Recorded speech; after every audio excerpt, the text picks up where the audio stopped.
अस्सलाम वालेकुम नाज़रीन, आपको अपने चैनल में खुश आमदीद कहते हैं। दस्तक ड्रामे की आने वाली किस्त की बात करेंगे, जिसमें किरण की वालदा जो कि सब बहुत खुश हैं किरण की न्यूज़ आने के बाद, और कहती हैं कि मुझे उसकी तबीयत कुछ ठीक नहीं लग रही, तो मैं चाहती हूँ कि उसको कुछ दिनों के लिए अपने घर ले आऊँ। और उसकी जो किरण के मामू उसको बहुत समझाते हैं और कहते हैं कि अगर तुम इतनी बुज़दिल तो नहीं थी, और अपने आप मुकाबला करना सीखो और थोड़ी बहादुरी दिखाओ। लेकिन किरण कहती है कि मुझे ऐसा लगता है कि मैं जैसे किसी पहाड़ पे खड़ी हूँ और कोई भी आके मुझे धक्का दे देगा और मैं उस खाई में गिर जाऊँगी। तो उसके मामू कहते हैं उसके माँ बाप के सामने कि अगर इतने मुश्किल हालात हैं और हमने इसको वहाँ पर इसकी शादी की है, वहाँ पर कोई इसको ग़ुलामी में नहीं दिया है वहाँ, और अगर इस तरह के हालात हैं तो ये रिश्ता जो है इसको यहीं पर ख़त्म कर देना चाहिए। तो किरण के वालिद कहते हैं कि इतनी छोटी छोटी बातों पर रिश्ते ख़त्म नहीं किए जाते। और फिर किरण एक दिन मार्केट में सैफ़ के साथ एक लड़की को देखती है और उसे सैफ़ से पूछती है कि ये कौन है। तो वो लड़की मुस्कुराकर सैफ़ को कहती है कि सैफ़ बताओ मैं कौन हूँ। और इससे पहले हमने दस्तक की इस किस्त में देखा कि जो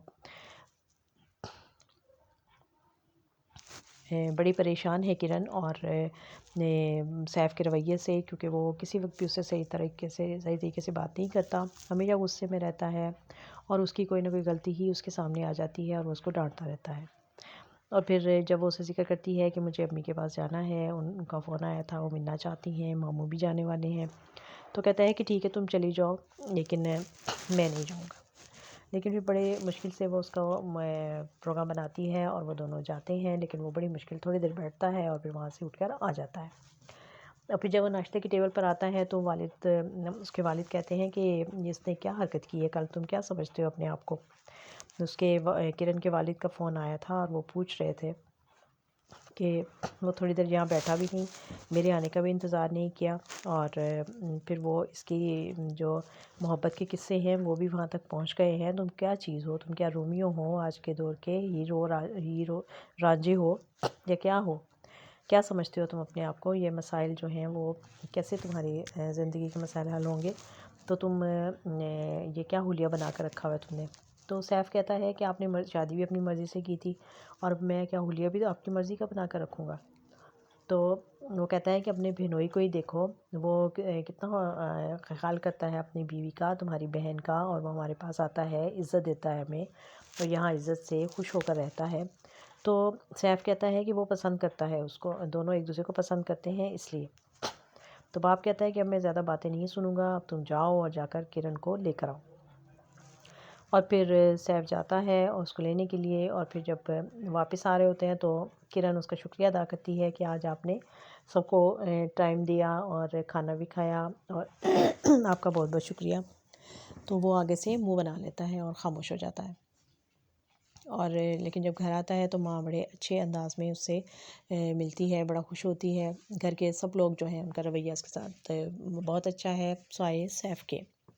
और फिर जब उन सबको एक अच्छी न्यूज़ मिल जाती है किरण की तरफ से कि इस घर में खुशी आने वाली है, इस घर का वारिस आने वाला है, तो सब बहुत खुश होते हैं और वो कहते हैं कि सैफ को भी बताओ, लेकिन माँ कहती है कि तुम उसे खुद सामने से बताना, फ़ोन पर मत बताओ। लेकिन जब वो रात को आता है और उसको पता चलता है तो उसको कोई ख़ास खुशी नहीं होती, और किरण भी उसके रवैये पर काफ़ी परेशान होती है और उसे कहती है कि क्या आपको इस बात पे कोई खुशी नहीं हो रही। तो वो कहता है कि ऐसा भी क्या कारनामा तुमने कर दिया है कि जो हर तरफ से मुझे मुबारकबादें दे रहे हैं, और मुझे बहुत ज़्यादा खुश होना चाहिए इस बारे में। तो अब किरण को कुछ समझ में नहीं आ रहा है, जब सब उसके लिए खुश हैं और सब उसको मुबारक भी दे रहे हैं, लेकिन उसके जहन में सारी वही बातें आती हैं, क्योंकि वो अक्सर रात को देखती है कि जब एक दिन उसने उसका फ़ोन भी देख लेती है कि वो उस पर जब कॉल आती है और सैफ रूम में नहीं होता, तो वो देख लेती है कि वहाँ किसी लड़की के चैट थी और काफ़ी उसने लंबी बातें की हुई थी। तो और फिर एक दफ़ा दोबारा उसकी कॉल आती है तो वो फ़ोन उठाती है तो सैफ आ जाता है ऊपर से और बड़ा गुस्से होता है कि तुम्हें इतनी तमीज़ नहीं है कि दूसरे का फ़ोन नहीं उठाना चाहिए। और फिर वो कहती है कि मैं फ़ोन अटेंड नहीं कर रही थी, बल्कि मैं आपको देने आ रही थी। और फिर बाद में उससे एक दफ़ा पूछती है कि ये FA कौन है? तो वो कहता है कि मेरा दोस्त है। तो मुझ पे शक कर रही हो? तो कहती है नहीं, मैं शक नहीं कर रही हूँ, मैं सिर्फ़ आपसे पूछ रही हूँ, इसलिए कि कॉल आ रही थी और उसके मैसेजेस भी आए हुए थे। और फिर वो इस बात पे बहुत परेशान है, अपसेट है। जब उसकी नंद आती है तो वो उससे पूछती है कि तुम क्यों परेशान हो? तो वो उसको सब कुछ बता देती है कि वो सैफ़ ने किसी एक नंबर से उसके बहुत ज़्यादा उसको कॉलें आती हैं और उससे राब्ते में है और मैसेजेस वगैरह भी आते हैं। तो बहन उसको बड़ी तसल्ली देती है कि तुम फ़िक्र मत करो, मैं इस मसले को हल करवाऊँगी। और वो जानती भी है कि उसका भाई जो है वो गुस्से का तेज़ है, और जब उसको पता चलेगा कि बीवी ने ये सब कुछ बताया है तो और मसाइल खड़े होंगे, और वो ऐसे ही आते ही उसको डायरेक्ट वो बात पूछ लेती है कि तुम अब माँ बाप को कहती है कि ये देखें उससे अभी तक राब्ते में है और FA के नाम से इसने उसका नंबर सेव किया हुआ है, उसे मैसेज करता है, उससे रब्ता करता है, तो आप लोग इसको समझाएं।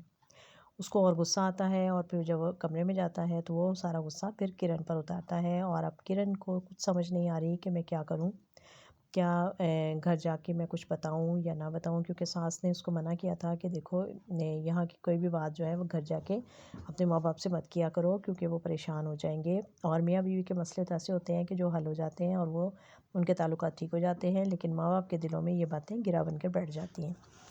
अब वो बहुत परेशान है और अपसेट है, और उसके समझ में नहीं आ रहा है कि वो ये सारे मसाइल कैसे हल करे और इन सब का हल क्या निकलेगा, कैसा होगा।